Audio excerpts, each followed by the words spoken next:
Isang lalaki ang naaresto matapos itong matukoy sa isang viral na CCTV footage sa Sampaloc, Manila.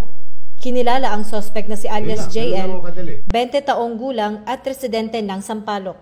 Ayon sa report, nangyari ang insidente noong Hulyo 28 ng kasalukuyang taon bandang alas 3 ng hapon sa Lacson Avenue, Sampaloc.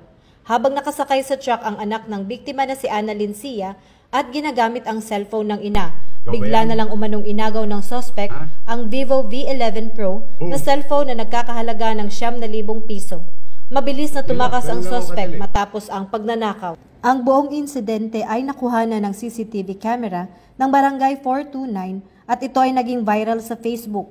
Dahil sa pagkalat ng video, nagsagawa ng follow-up operation ang mga pulis mula sa Sector 3 sa pangunguna ni Police Lieutenant Mervin Sumang. Makalipas ang 2 araw noong Hulyo 30, kusa namang sumuko ang suspect sa tanggapan ng Special Mayor's Reaction Team. Sa ngayon, nananatiling nasa kustudiya ng pulisya si alias JL at nakatakdang sampahan ng kasong robbery snatching. Naibalik naman sa biktima ang cellphone na nakuha mula sa suspect.